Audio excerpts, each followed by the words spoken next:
Welcome to Mindset to Motion podcast, where transformation is not just a dream, but a journey we embark on together. I'm Chase, your guide on this path of health, fitness, and mental resilience.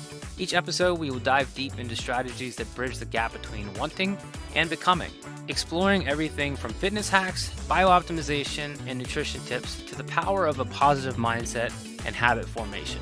So, whether you're taking your first steps or looking to elevate your journey, you're in the right place. Let's get set to put those aspirations into action. Welcome back to the Mindset to Motion podcast, where we dive deep into the world of fitness, health, and mental resilience. I'm Chase, and today's episode is a special Q&A session titled Your Questions Answered, Getting Started on Your Fitness Journey, CrossFit Edition. We're incredibly fortunate to have Trista Long with us, an affiliate CrossFit owner of Greenfire CrossFit in Indiana, Pennsylvania. Trista has an impressive decade of experience running her gym, has been involved in CrossFit for about 12 to 14 years, and has coached clients from all walks of life, including those who have achieved remarkable rankings in the CrossFit Games. Trista has received many awards for her fitness achievements, but also was nominated and won the Athena Young Professional Award in 2023. The Athena Young Professional Award honors an individual who is under the age of 40 and who demonstrates excellence, creativity, initiative, leadership in community service, and individuals who mentor and open doors of leadership opportunities for women in his or her business or profession. Trista, it's an honor to have you with us today. Thank you for having me. That was quite the introduction. Well, it's easy to introduce when you have so many things that you've achieved, and especially just in the short time that I've known you. It's been literally just a year since we've met, and you've had a ton of success and achievements in just the past 12 months as a CrossFit owner as well as a CrossFit athlete. And especially when people are getting started in their fitness journey, a lot of people have, mental barriers and, things in their lives, whether it be time or I just, I maybe I can't do this, and they're talking themselves out of being able to achieve certain goals. So the questions that I'm going to be asking you today are kind of focused around those topics, just to kind of give you a little bit of insight so you know where I'm coming from when I ask the questions. So, Okay. Trista, for someone just starting their fitness journey, the world of CrossFit can seem intimidating, which I've seen, and I've been there while people are feeling intimidated. What advice would you give to beginners to help them take their first step? I would say definitely just get yourself in the door. That is the hardest part I've heard from most people is being afraid to walk in the door. Build that courage to just walk inside the doors. And I always tell people if you're not comfortable coming in by yourself, text me. I will meet you in the parking lot and I will walk in with you so you don't have to walk in alone. For a lot of people, facing brand new people on their own is really socially awkward and it's kind of scary if you have any kind of anxiety. So we'll meet people in the parking lot and we'll walk them in. And that's number one. And number two, like when you Google CrossFit, because what do you do? The first thing you think about when you go to try something new, you Google it and you see all the top 1% people in the world. And you're like, oh my gosh, I can't do that. So I always tell people, just remember the people that you typically see on Google are the one percenters. Those are the people that go to the CrossFit Games. Go to an actual CrossFit website, look at the real people that are going to the gym. They look just like you. So get familiar with, what the people look like and just understand you don't have to be fit. You don't have to be active. If you walk into the right gym, the coaches, they will ease you into the program and make it successful for you. Yeah, that's awesome. The one of the biggest takeaways that I've had since starting CrossFit was the community, and it's something that we talk about regularly, and you hear in CrossFit on their website, in their webinars, that they talk about community and how important it is. And I think it makes a huge difference when people are first getting started, when you have a group of people around you who are there to encourage you, but they also have their own goals, right? They're not just standing on the sidelines cheering you on. They're working on their goals at the same time encouraging you. And I don't think I've ever felt like somebody was judging me for the weights that I was lifting or for, improper form. I mean, other than you saying like, don't do that, you're going to hurt yourself. But none of the people who were there, and some of them are in amazing shape, have ever made me feel, I don't think they've ever made anyone else feel like oh, you're not as successful or you're not going to do this well because you're just starting out. Everybody seems to encourage people to get started and to stick with it. And they remember too that they were you at one point in time. They were the people just walking in the door. And even people that have lifted all their lives, doing Olympic lifting, if you've never done it before, it's a completely different world. So you could have experience lifting, but then when we throw in the clean and jerk and the snatch, it's brand new. It's something you have to learn all over and start from scratch. So I think everybody collectively, we're doing hard things together and we're all in this together. We all just want to see each other get better. And in our community, it's known that if you're videotaping, you're doing something like that, it's you're videotaping yourself, you are videotaping your own progress and that kind of stuff, or making people feel less than, that wouldn't fly in my gym. Yeah, great points. Now, you've coached a wide range of individuals from young kids, I know because some of them are mine, all the way up to seniors in their 70s. But how do you adapt your coaching to cater to such a diverse group, ensuring everyone finds their place and progresses in CrossFit? So you have to take a different approach with kids than you do with adults. But I also laugh because sometimes it's the same. Like you have to, with the kids, I mix in fun and play with the actual exercise. We usually start out with like bunny hops and bear crawls and animal sounds. And I have to you put on that silly face and you have to be goofy. But I also do that sometimes with the adults. When you walk into the room, and you can read the room. You can tell, like, I'm really good at reading a room. I can tell when people have had crap days and they just need to have some fun. And you bring that energy in and you pick people up because that's the 1 hour a day that we can just leave everything behind and just focus on ourselves. So I kind of read the room based on how the energy's feeling, go off of that, and sometimes we'll play the pizza game as adults, where we take the ab mats and we slap them off of each other and have a fun time. But I basically adapt the coaching with the kids as mixing play with their exercise. So when as they're growing and they're maturing, they're not identifying exercise as something punishment and feeling awful while you're doing it. I want them to associate fun with being healthy and moving their bodies. And to a certain degree, we can do that with adults as well. And there are just things that we're going to do that we don't like, but we try to make it as fun as possible and scale it to make it enjoyable for adults too and make them feel successful when they leave. I think that's the biggest takeaway for me as a coach, is trying to make people feel successful in their workouts. So scaling to their abilities. Great. So, should people expect this type of attention at all CrossFit gyms? That's a good question. So in a perfect world, I would say yes, but we know that not all people have the same experience. So it just depends on what kind of gym you go to. If you have experienced coaches, if you have people that have been doing this for a while, everyone in our team, we have, you're one of our newer coaches, less than 6 months, but we mentor you. Same with Eric. Eric's about, I think, 2 years in now. Clint's been doing this for about 10 years.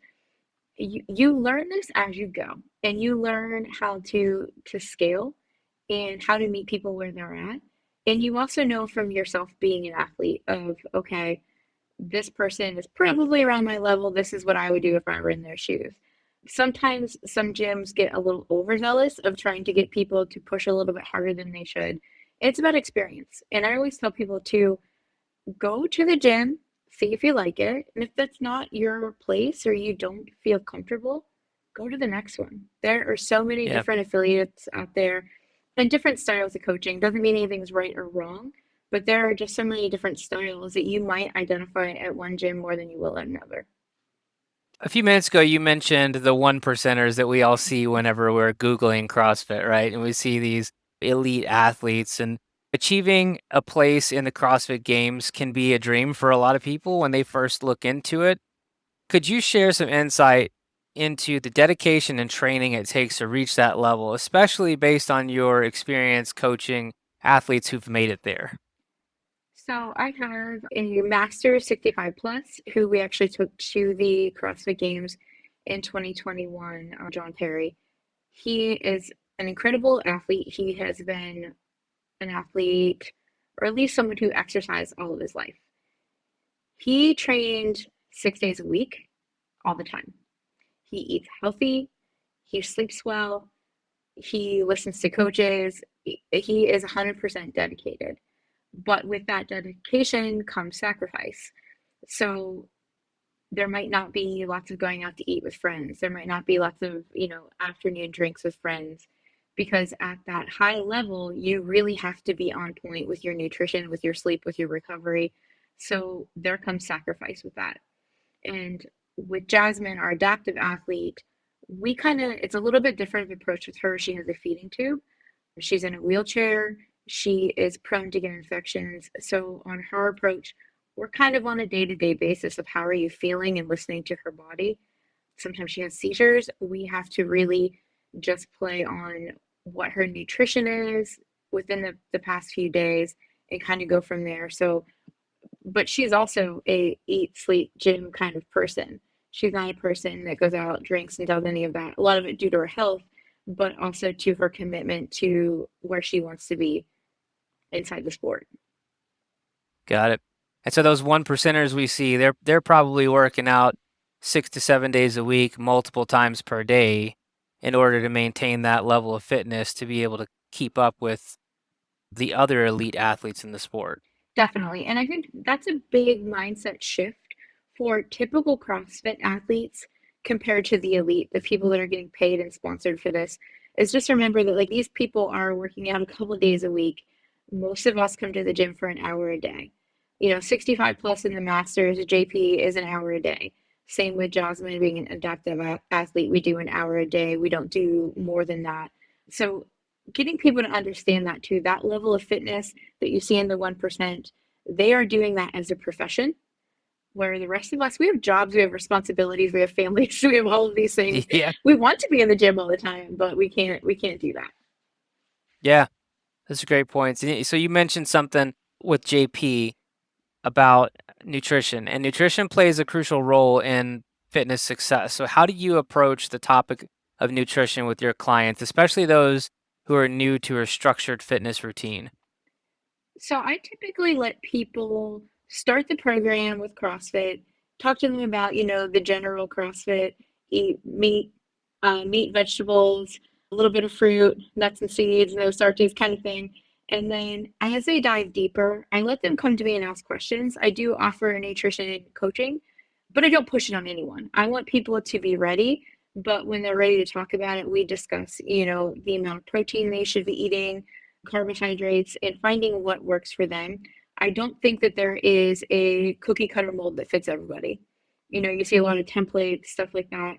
I feel like everybody's body is so different and responds differently that if they're ready to dive into nutrition coaching, I go into it with them. But I do provide at the beginning of the gym a little onboard packet where they can look at and they can see, because a lot of people just don't even know what carbs are, what are listed as fats, what are listed as proteins. So just giving them that information when they sign on board and letting them have that information for free and then deciding if they want to go deeper. Letting them come to you when they're ready. I think a lot of people are, they try to push you into a routine or a nutrition regimen, and if you don't want to do it, you're not going to do it.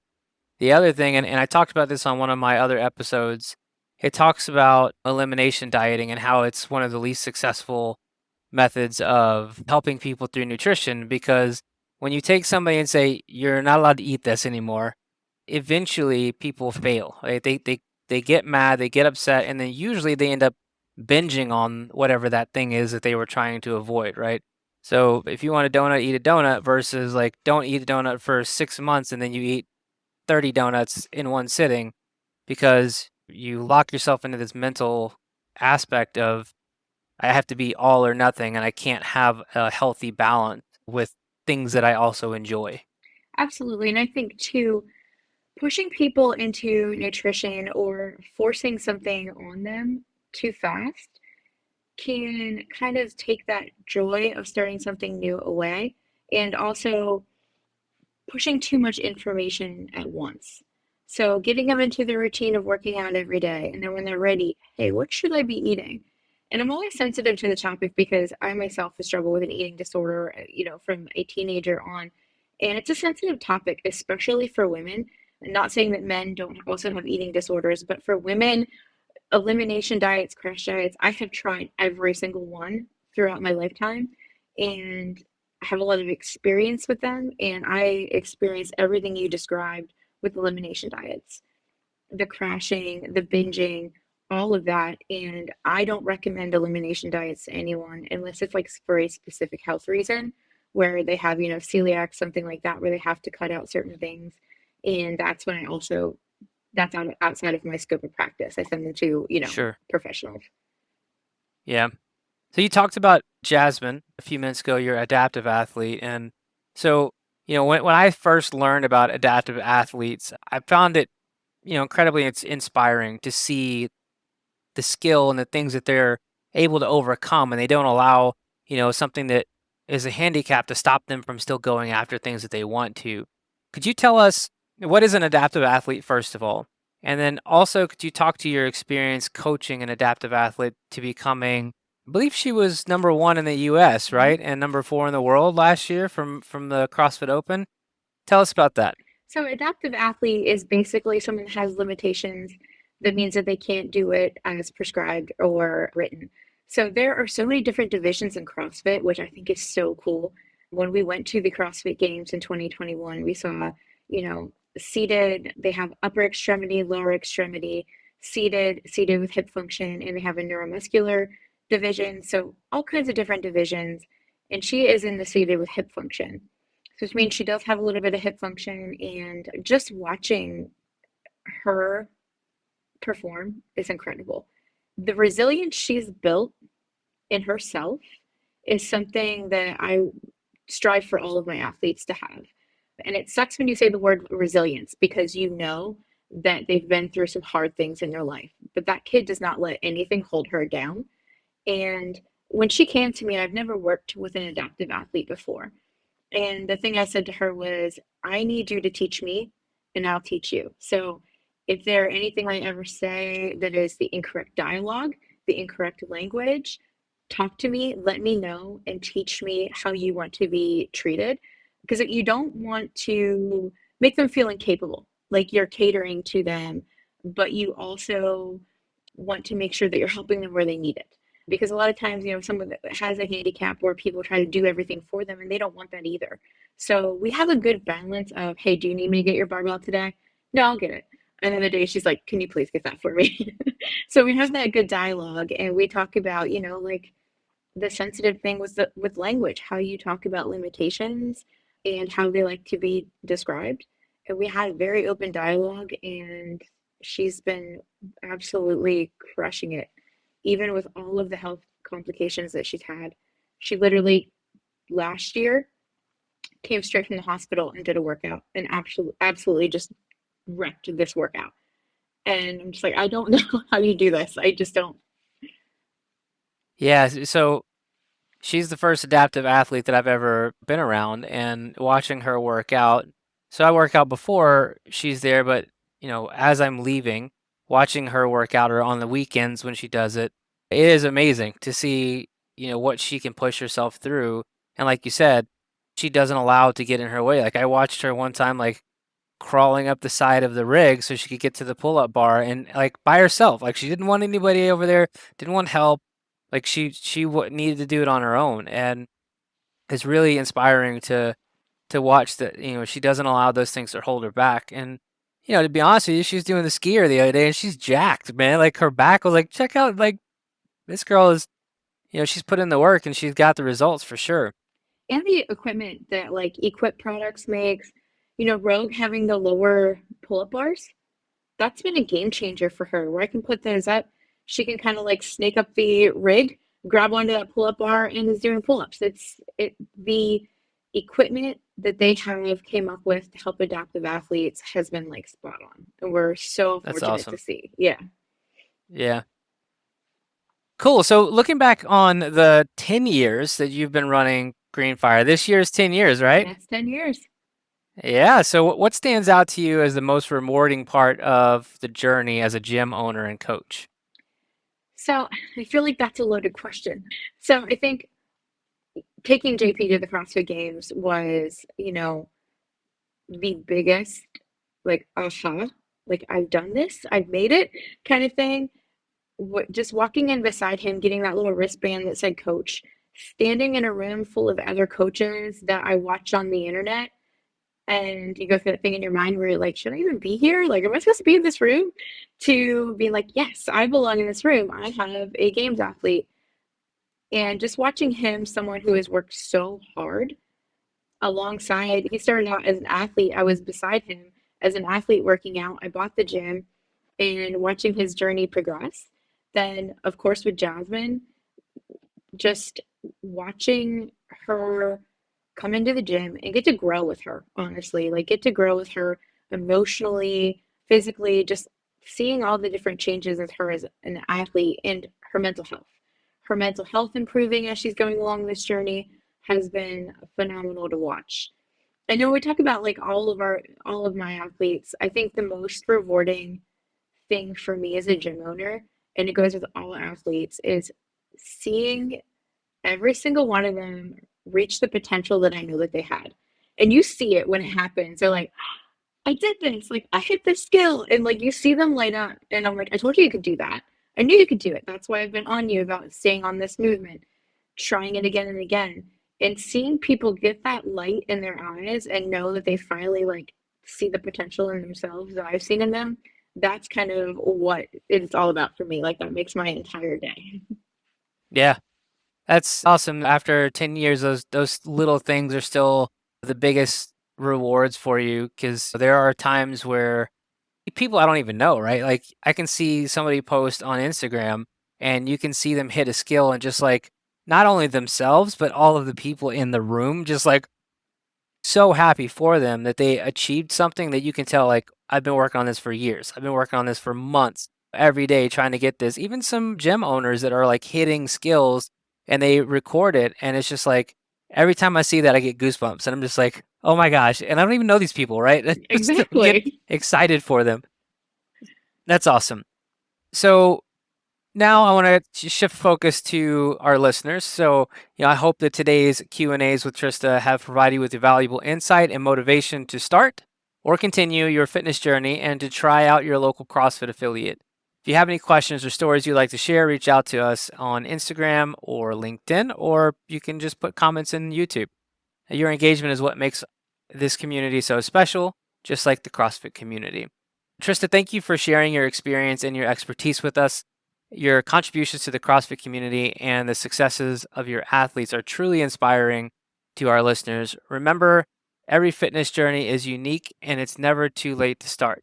Would you like to say anything to our listeners before we go? If you haven't tried CrossFit yet, get into your local affiliate, give it a try, and don't let any fears hold you back. Thank you. So stay tuned for our next episode of Mindset to Motion. We're going to return to the topic of mindset and discuss the power of small habits and how they are used when building a sustainable fitness routine. Be sure to follow us on Instagram and LinkedIn for updates and more content. And until next time, keep pushing forward on your journey to health and resilience. Love you back. And that wraps up another episode of the Mindset to Motion podcast. Thank you for sharing this time with us. And remember, every step you take is a step closer to a better you. For more insights, tips, and stories, make sure you subscribe, follow, and join us next time as we continue to transform our mindsets and set our lives in motion. Don't forget to check us out on Facebook and Instagram for more resources and support. Here's to moving forward, one thought, one action at a time. Until next time, keep your mindset in motion.